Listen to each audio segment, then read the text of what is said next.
Վեմ ձայնադարան։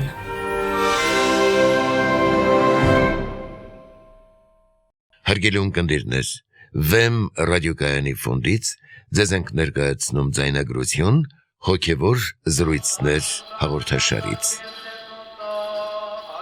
Սիրելի ունկնդիրներ, Վեմ ռադիոկայանի եթերում են արժանապատիվ Տեր Մեսրոպ Քահանա Արամյանը եւ Արա Սարգսակ Նալչաջյանը։ Այսօրվա մեր զրույցի թեման է. Ինչով է առանձնահատուկ Մարիամ Աստվածածինը։ Օրհնյա Տեր հայր։ Աստված օրհնի։ Տեր հայր, Մարիամ Աստվածածնին մենք կոչում ենք Սուրբ Կույս։ Եկեղեցին առհասարակ նրան այդպես է պատվում Սուրբ եւ Կույս տիտղոսներով։ Սակայն գիտենք, որ թե սրբությունը եւ թե կուսությունը հատուկ են բազմաթիվ այլ սուրբերի, բազմաթիվ տոնելի սուրբերի, որոնց իշատակը կատարում է եկեղեցին տարվա ընթացքում։ Ուրեմն ինչով է առանձնահատուկ Մարիամ Աստվածածինը։ Ինչով է առանձնահատուկ նրա սրբությունն ու կուսությունը։ Նախ սկսենք նրանից, որ սրբությունը ինքնին մի առանձնահատկություն է շատ կարևոր եւ մենք մարդկության պատմության մեջ, եկեղեցու պատմության մեջ տեսնում ենք սրբության ամենատարբեր դրսևորումներ, շատ առանձնահատուկ դրսևորումներ։ Մեկը մեկին նման չէ եւ սրբության ամեն մի այդպիսի դրսևորումը իր մեջ ունի շատ ուսանելի տարրեր մեզ համար։ Սա մեկ։ Եվ բնականաբար շատ կարևոր է հասկանալ, թե ինչ առանձնահատկություն ուներ Մարիամ Աստվածածնի սրբությունը։ Երկրորդ, մենք տեսնում ենք առանձնահատուկ նաև շնորհներ հենց բուն սրբության մեջ։ Այսինքն մարգարեների մեջ տեսնում ենք առանձնահատուկ մարգարեներ, հայրապետների մեջ տեսնում ենք առանձնահատուկ հայրապետներ, որոնց ընդհանուր, այսպես ասած, սրբության այդ շնորհից տրված է մի շատ նաև առանձնահատուկ կամ բացառիկ մի շնորհ։ Ինչպես օրինակ, ասենք Երեմիա մարգարեի մասին կամ Հովհաննես ավետարանիչի մասին ասում է, որ նրանք իրենց մոր որովայնից սրբվեցին, նախապատրաստվեցին իրենց մոր որովայնից, այսինքն մի բան տրվել է նրանց շատ առանձնահատուկ կերպով, այսինքն ուղղակի իրենց այդ հղացման պահից նրանք նախապատրաստվել են իրենց առաքելությանը եւ մենք նաեւ տեսնում ենք, որ այդ ինչպես մանուկը խաղաց Եղիսաբեթի որովայնում եւ երկրպագեց Հիսուսին, այսինքն դա որոշակի երկրպագության պահ էր, այսինքն արդեն որովայնում մանուկը ճանաչեց իր փրկչին Հովհաննես Մկրտիչը։ Այդ մասին գրված է Աստվածաշնչում, թե Հովհաննես Մկրտչի պարագայում եւ թե Երեմիա մարգարեի պարագայում, որ ասում է, թե արգանդից սրբեցի քեզ։ Աստվածաշնչյան հայտնութենական փաստորեն իրողություններ են դրանք։ Իսկ Սուրբ Կույս Մարիամ Աստվածածնի պարագայում ինչ է գրված Աստվածաշնչում, որտեղից ենք իմանում, որ նա նույնպես իր մոր արգանդից սրբված Աստծո համար ընտրված մեկն էր։ Բազմաթիվ վկայակոչություններ կան թե Սուրբ գրքում, թե Սողոմոնի առակներում եւ թե երկերկոցում, որոնք հավաստի կերպով վերագրվում են Մարիամ Աստվածածնին։ Օրինակ, ասենք Սողոմոնի առակած գրքում ասում է, որ բազում դուստրեր ստացան հարստություն, բազում դուստրեր արարեցին զորություններ, զորավոր գործեր, բայց դու առավել եղար բոլորից եւ գերազանցեցիր բոլորին։ Նաեւ արգանդից սրբված լինելու մասին կան որոշակի վկայակոչություններ առակած գրքից եւ այլն։ Այնպես որ այդ բոլոր բաները նաեւ ասվում է Մարիամ Աստվածածնի մասին, բայց տրամաբանական կերպով, եթե մենք մոտենանք այս խնդրին, մենք կարող ենք անել հետեւյալ դատողությունները, որ Աստվածածնի նախ սրբությունը առանձնահատուկ էր այն առումով, որտեւ ոչ ոք մինչև այդ եւ դրանից հետո էլ այդպիսի բանի չի արժանացել, որ իր մեջ կրի մարմնացյալ Աստծուն 9 ամիս, այսինքն դա մի առանձնահատուկ շնորհ է, երբ նրան հայտնվում է Գաբրիել հրեշտակապետը յուրահատուկ ձևով նախապատրաստում է այդ բացառիկ շնորհը ընդունելուն, լինելու մայրը Աստծո, լինելու մայրը մեր Փրկչի։ Այսինքն սա բոլոր մարդկային մտքերից, երևակայություններից այն կողմ է եւ ուղղակիորեն նրան մենք կոչում ենք Աստվածամայր։ Դուք պատկերացնում եք, ասենք ինչ տիտղոս է նրան տրված։ Նրանից ծնվածը մարդացյալ Աստված էր։ Նա սոսկ մարդու չի տվել ծնունդ, ինչպես շատ հերետիկոսներ են պատկերացնում, այլ մարմնացյալ Աստծուն։ Սա շատ կարևոր հանգամանք է։ Եվ իրավացի են մտածում այն մարդիկ, ովքեր կարծում են, որ Աստվածաշնչի պատմությունը, 5 կտակարանի պատմությունը նախապատրաստության պատմություն է սրբության խտացման պատմության իմաստով։ Այսինքն տեղի է ունենում սրբության կուտակում դարերի ընթացքում, տեղի է ունենում մաքրման process, այսինքն սերնդե սերունդ 40 քանի սերունդ այդպես մաքրվելով գնում է, մինչև որ մենք հասնենք այն լուսավոր կետին, որ Մարիամ Աստվածածինն է, որպեսզի կարողանայինք ունենալ մեկ մարդ, որը իր մեջ կխտացներ մարդկության բոլոր բարձրագույն եւ ազնվագույն հատկանիշները, սրբության բոլոր տարրերը, աստվածպաշտության բոլոր տարրերը, որպեսզի ի վիճակի լիներ արժանանալու այդ պատվին։ Եվ պատահական չէ, որ Մարիամ Աստվածածինը ինքը սերում է թագավորական եւ քահանայական ընտանիքներից, ըստ իր հոր Հովակիմի նա թագավորական ցեղից էր, Դավիթի ցեղից էր, եւ ըստ մոր փաստորեն Ռևտացի էր, այսինքն քահանայագործական ցեղից էր, ուրեմն երկու այս բարձրագույն պատիվները, որ ընծայված է մարդկային բնությանը, թագավորական մեծությունը եւ պատիվը եւ աստվածպաշտական, այսինքն քահանայագործական այդ սրբազան պատիվը, մենք այս երկու գիծը տեսնում ենք իրար հետ միավորված։ Եվ ուզում եմ ասել, որ Մարիամ Աստվածածնի նախապատրաստումը ըստ էության մարդկության, համայն մարդկության լավագույն գծերի նախապատրաստությունն ու միավորումն է։ Ես ասում եմ համայն մարդկության, որովհետև Փրկչի սպասումը դա սոսկ ինչ որ մեկ ժողովրդի տրված սպասում չէ եղել, բազմաթիվ վկայակոչություններ կան, Սիբիլյան կանխասացություններ, հին հունական փիլիսոփայություններ նախապատրաստվել արդեն մեկ աստվածության եւ նաեւ տեսնում ենք մոգերի գալուստով, որ ամբողջ արևելքն էր պատրաստվել, այդ գիտակցությունը ուներ, որ Փրկիչը պետք է ծնվի եւ նրանք եկան գտան նոր ծնված Փրկչին, ուրեմն ամբողջ մարդկությունը պատկերացրեք, որ պատրաստվում էր եւ նույնիսկ աշխատում էր, որ մի մարդ առաջ բերի, մի մարդ, որ այդ մարդը արժանանա այդ պատվին եւ այդ մարդով մարդկությունն է արժանանում այդ պատվին եւ այդ մարդով նաեւ վերացվում է այն անեծքը, որ Եվայի վրա դրվեց։ Այս ուղակի զուտ ընդհանուր դատողություններ են, որ մենք լրիվ առանձնահատուկ մի բանի հետ գործ ունենք, ոչ թե պարզապես սրբության, այլ նա ինչ որ առումով նաև մեր բոլորի հոգևոր մայրն է, նա խորհրդանիշ է, պատահական չէ, որ նա նույնացվում է նաև եկեղեցու խորհրդի հետ եւ շատ այլ խորհրդաբանություններ ունի Մարիամ Աստվածածինը։ Բացի դրանից մենք տեսնում ենք նաև ֆիզիկական օրենքների որոշակի արդեն խախտումներ կամ ավելի ճիշտ խախտումներով վերականգնում, հա, որոշակի բաների, որ տրված էր ի սկզբանե մարդուն, որ նա հղանում է կուսական վիճակում։ Եվ նաև ծննդաբերելով մենք նրան ասում ենք միշտ կույս Մարիամ, որ նրա կուսությունը չի խախտվում եւ ուստի նաև այն զառանցանքները, որ ունեն տարբեր հերետիկոսներ, որ հետո նա զավակներ ունեցավ եւ այլն, այս բոլոր բաները ընդունելի չեն եկեղեցու տեսանկյունից, պատկերացնելի էլ չեն, որովհետեւ բավական է մեկը սրբության կյանքով ապրի, իր համար դա կդառնա իսկապես շատ խորտ մի հասկացողություն, եկեղեցու հայրերը մի ապրում էին ունենում, ճաշակում էին Աստծո այդ ներկայության երանությունը, թողնում ամեն բան, հեռանում էին, անապատ ճգնավոր էին դառնում, այդ մի վարքյանը ստիպում էր ամբողջովին վերափոխել, ուր մնաց Աստծուն 9 ամիս իր մեջ կրողը, եւ դրանից հետո մենք նաեւ ամբողջ կյանքում ենք տեսնում շատ յուրատուկ միստիկ փոխհարաբերություն իր եւ Փրկչի միջև։ Հրեշտակապետի ողջույնը, որ ասաց, թե Տերը քեզ հետ է, փաստորեն միայն այդ ծննդյան պահին չէր վերաբերում, այլ ամբողջ կյանքին եւ հետագա ամբողջ ժամանակահատվածին։ Եվ այդ ողջույնը ըստ էության այդ պահին միայն վերաբերվող բան չէր, որտեվ այդ ամենը սկսել էր նրա ծննդից նախապատրաստվել էր։ Սրբազան ավանդության մեզ հասած պատմություններ կան, որ նա 3 տարեկանից սկսյալ նվիրվել է տաճարին եւ անընդհատ եղել է տաճարում, զանազան ուրեմն սպասավորություններ է կատարել տաճարի համար եւ անընդհատ եղել է աղոթքի մեջ, այսինքն նրա ամբողջ կյանքը եղել է հոգեվոր կյանքի մի յուրահատուկ բյուրեղացում եւ բնականաբար Փրկչի ծննդից հետո այդ ամենը ել ավելի է խորացել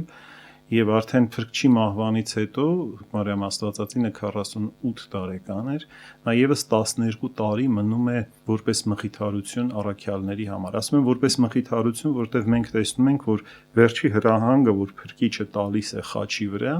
հրահանգում է Հովանես առաքյալին, որ սա քո մայրն է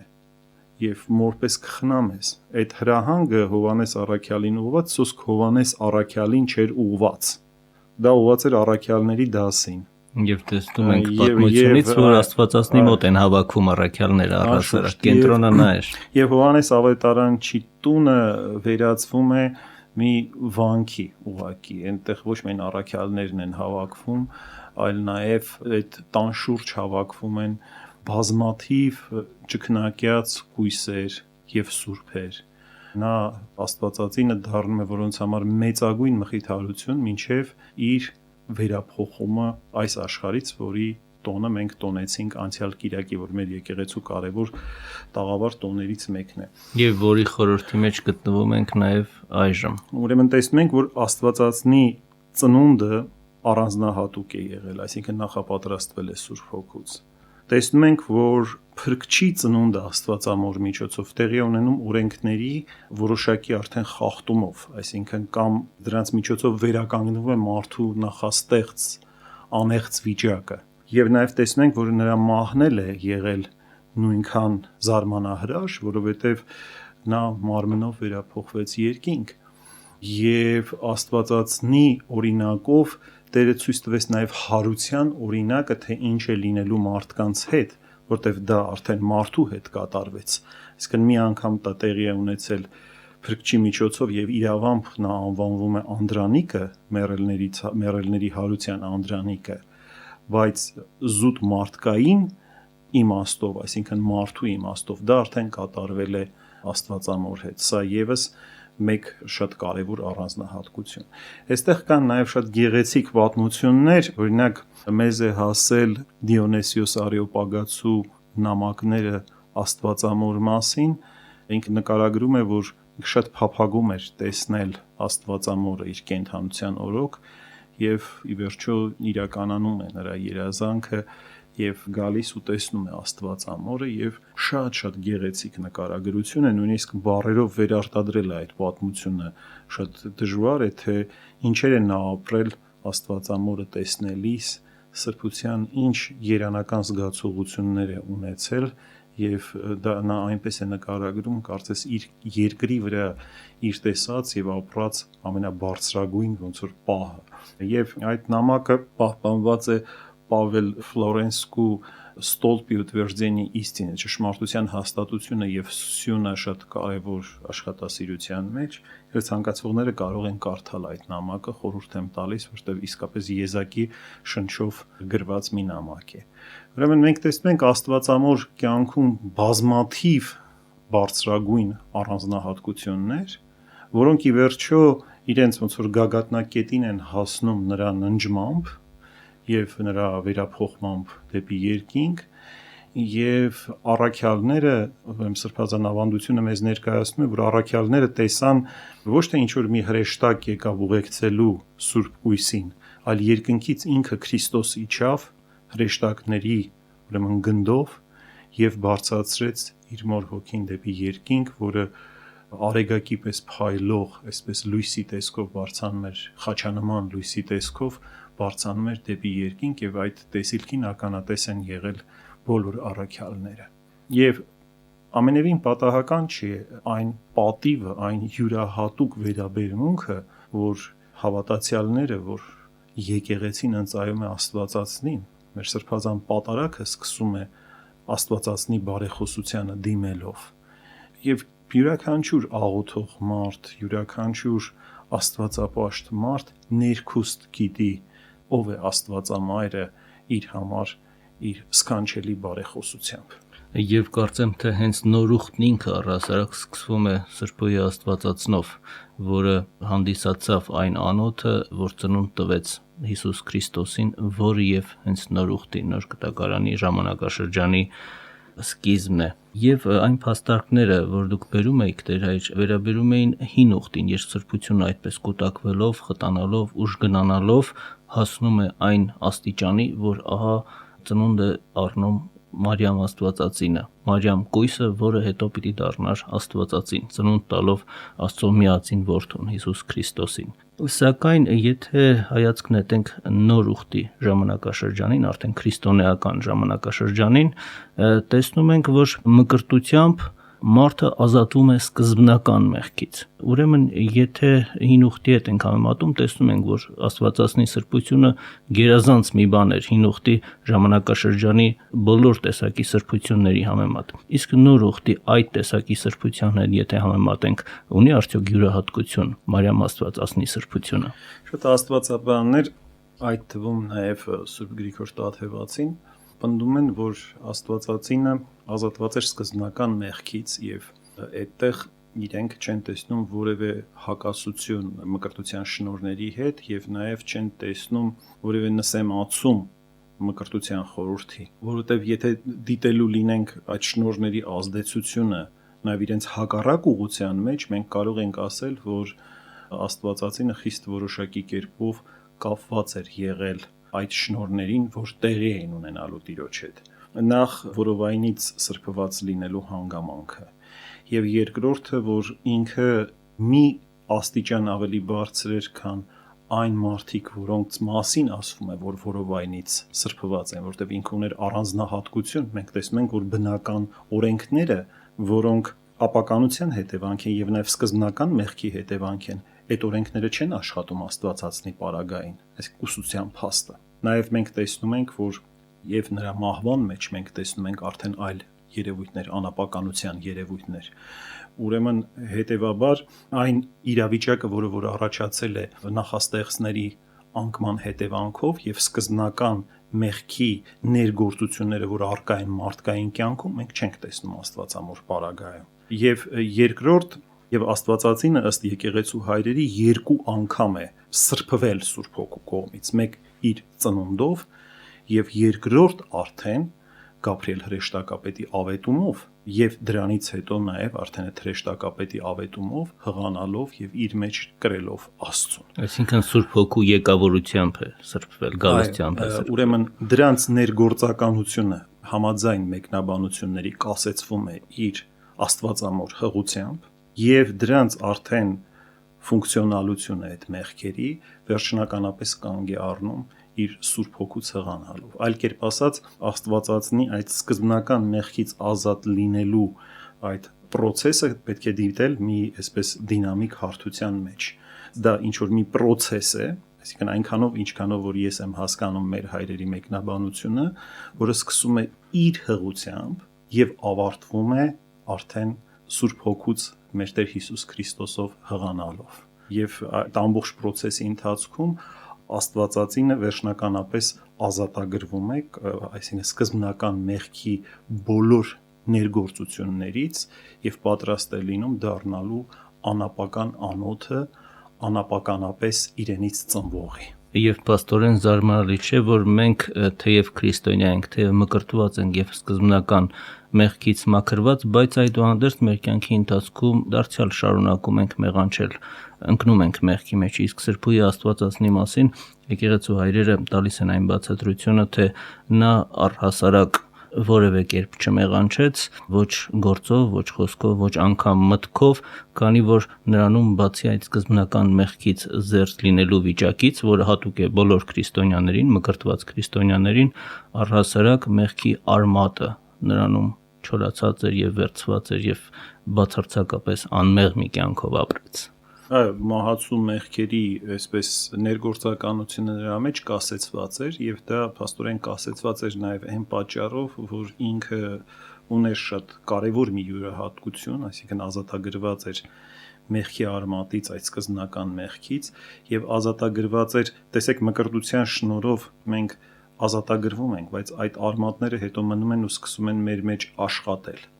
որովհետև եթե այդ արմատը չլինի, մենք այդ մեղքերն էլ չենք գործի, այդ արմատներից են, որ տարբեր ծլարձակումներ են լինում, հաստատ Աստվածամոր մոտ նաև վերցված էր, այսինքն մաքրված էր ընդհանուր արմատը, այսինքն նա ենթակա չէր այդ ներգործությունների։ Եվ որով նա գերազանցեր մեզանից, սովորական մարդկանցից, քրիստոնյաներից։ Սովորական մահկանացուներից, այո, եւ նաև դրանով է, որ նրա սրբությունը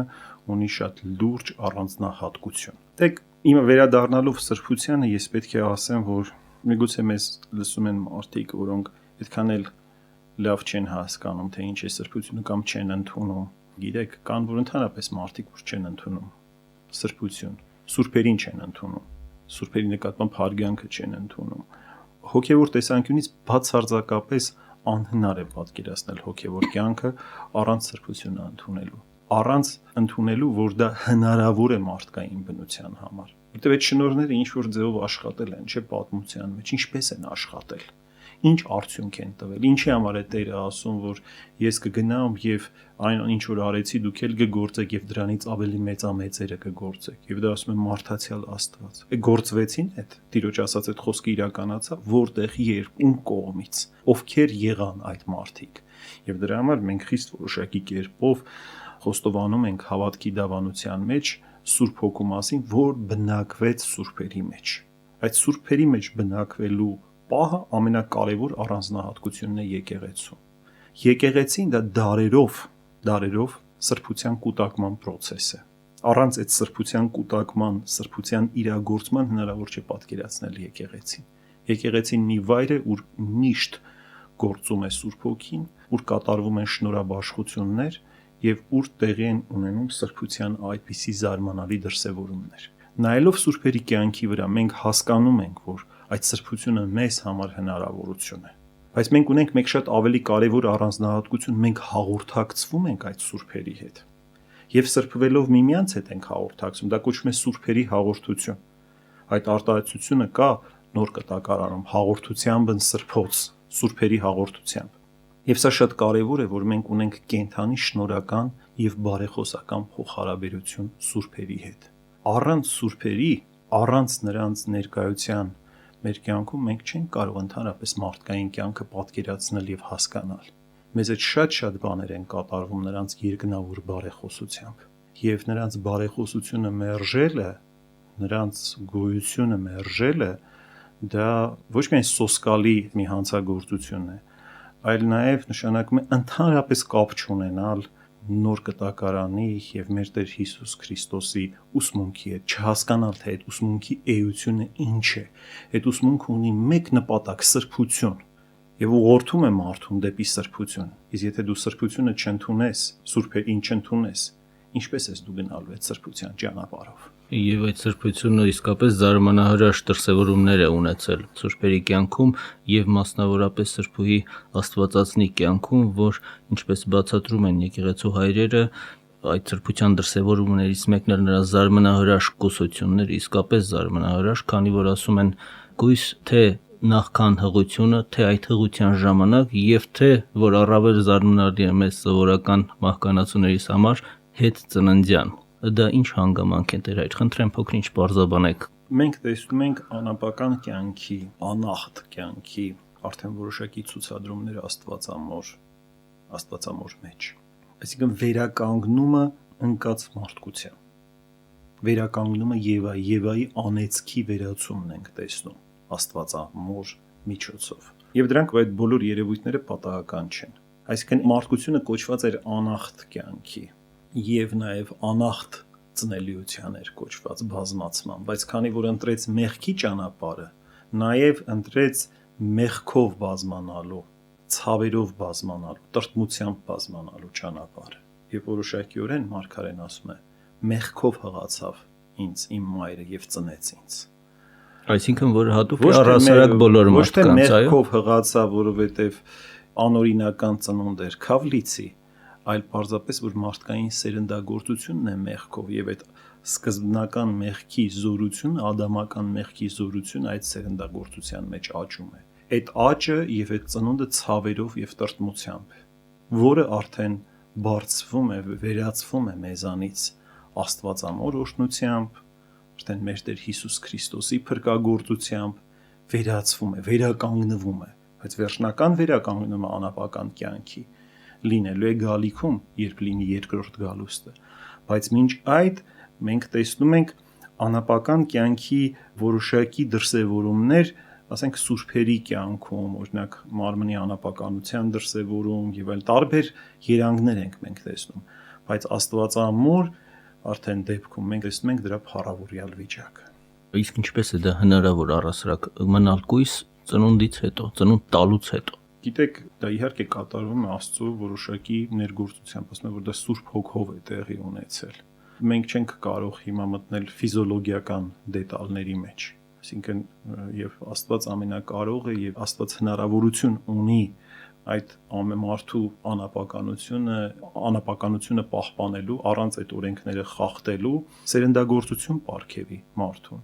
Եվ դա տեղի է ունեցել Սուրբ Հոգու խիստ որոշակի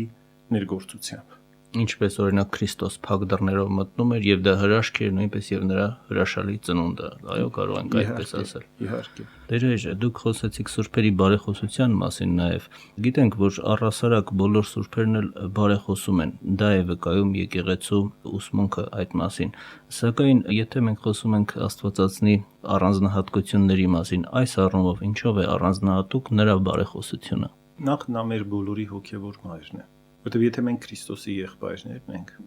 ըստ շնորհի քրիստոնյա ենք, այսինքն քրիստոսյան ենք մենք, ուրեմն մենք ունենք երկնավոր մայր բարեխոս մեզ համար, որ Աստվածածինն է, որովհետեւ Քրիստոսի ծննդյան մեջ կա համամարտկային պահ, նա վերցնում է մարդկային բնությունը եւ ինչ որ առումով այդ ծնունդը, այդ ծնունդի մեջ մասնակցություն ունենք մենք բոլորս արդեն մկրտության շնորհներով։ Բացի որպես սուրբի բարեխոսությունից մենք ունենք նաև իդեմս Աստվածածնի մեր երկնավոր մոր բարեխոսություն, այդ մայրական բարեխոսություն։ Իսկ դրա մեջ ուրիշ գորով կա, ուրիշ ջերմություն կա, ուրիշ վերաբերմունք կա մարդու նկատմամբ։ Դրա մեջ նաև ուրիշ սեր կա, ուրիշ մեծություն, ուրիշ տարածք կա դրա մեջ։ Այդ մեկ, երկրորդը շատ որոշակի հոգևոր ֆունկցիաներ, պահպանական ֆունկցիաներ Աստված տալիս է սուրբերին նրանց բարեխոսության միջոցով։ Իսկ մենք տեսնում ենք, որ այս կամ այն սուրբը կարող են որոշակի խնդիրներում մեծ բարեխոսներ լինեն։ Ասենք հիվանդությունների պարագայում, ասենք օրինակ Սուրբ Պանտելեոնը եւ այլն, այսինքն կան բաներ, կան սուրբեր, որոնց բարեխոսությունը մարդկային ինչ-ինչ կարիքների դեպքում շատ զորավոր է աշխատում։ Թերևս դա կապված է նրա հետ, որ այդ սուրբերը իրենց երկրավոր կյանքի ընթացքում այդ կարիքները, այդ ցավերը կրել են եւ այդ շնորհները նաեւ արծարծել են։ Աստվածածնի մեջ կա այդ ունիվերսալ, համապարփակ մի հզորագույն բարեխոսություն, որը վերաբերում է կյանքի բոլոր դեպքերին։ Մենք գիտենք, որ մեծ ճակատամարտերի ժամանակ կամ մեծ իրադարձությունների ժամանակ նրա բարեխոսությունը շատ մեծ դեր է խաղացել, շատ մեծ։ Ներանձնական կյանքում ես նույնպես կարծում եմ եւ համամիտ եմ շատերի հետ, որ սուրբերի բարեխոսությունը ունի որոշակի երանգներ եւ որոշակի ֆունկցիոնալություն, այսինքն այդ կան շատ նուրբ միստիկ պահեր, որ մարդու հետ կատարվում են այս կամ այն սուրբի բարեխոսությամբ, արդեն մարդու հոգու խորքում, նրա սրտի խորքում, ինչպես են այդ սրտի դռները բացվում, ինչպես է աղոթքը սկսում մարդու մեջ, աղոթքի ջերմությունը ինքը ինչպես է ճաշակում, ինչպես է ինքը զգում Աստծո ներկայությունը եւ այլն։ Եվ այդտեղ կան շատ նուրբ ֆունկցիաներ, որոնք նույնպես աշխատում են սուրբերի բարեխոսությամբ։ Նրանց բարեխոսությունը ունի շատ մեծ դեր։ Եվ շատ այլ բաների մասին կարելի է խոսել։ Նա մեր գերագույն բարեխոսն է Աստծո առաջ, գերագույն բարեխոսն է, որը արդեն մեծարվել է Տիրոջ կողմից եւ համայն մարդկության կողմից, որտեղ ասում է բոլոր ազգերը քեզ պետք է երանի տան, բոլոր ազգերը ինչի պիտի իրեն երանի տան։ Դե երևի նրա համար, որ նա միակն է, որ Աստծո մայրն է։ Հա, ուրեմն որտեղ ինքը բոլոր ազգերի արդյունքն է, բոլոր ազգերի իղձերի արդյունքն է, նրանց նախապատրաստման ամեն ազգ իր սրբության էլեմենտն է նրա մեջ դրել։ Եվ ինչ որ թելերով բոլորը կապված են Աստվածամոր հետ։ Այդ մայրությունը պարզապես ինչ որ վերացական հասկացողություն չի, որ մեկին ասում ես մայր,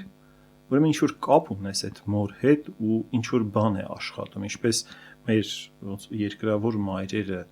նրանց աղոթքները ինչքան զորավոր են իրենց զավակների համար, չէ՞, ոնց որ իրենց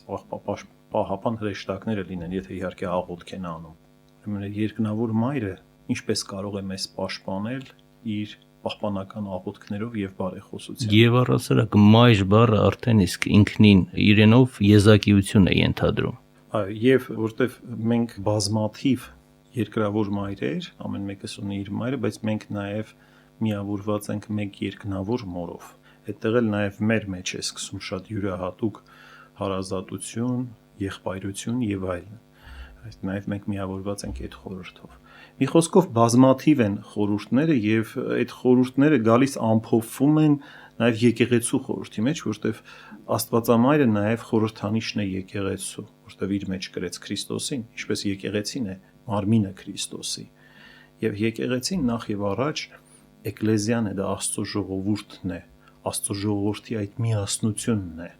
Ուրեմն Աստվածամայրը նաեւ ունի մեկ շատ կարեւոր առանձնահատկություն, որ ինքը մեզ բոլորիս միավորում է մեկ միասնական խորհրդի մեջ։ Եկեղեցու խորհրդի մեջ։ Շնորհակալություն Տեր Հայր, թույլ տվեք սրանով եզրափակել մեր այսօրվա զրույցը, ինչով է առանձնահատուկ Մարիամ Աստվածածինը թեմայով։ Սիրելի ունկնդիրներ, իմ զրուցակիցն էր արժանապատիվ Տեր Մեսրոպ Քահանա Արամյանը։ Օրհնյա Տեր Հայր։ Աստված օրհնի։ Հարգելի ունկնդիրներ, Վեմ ռադիոկայանի ֆոնդից ձեզ ներկայացրինք ձայնագրություն հոգևոր զրույցներ հաղորդաշարից։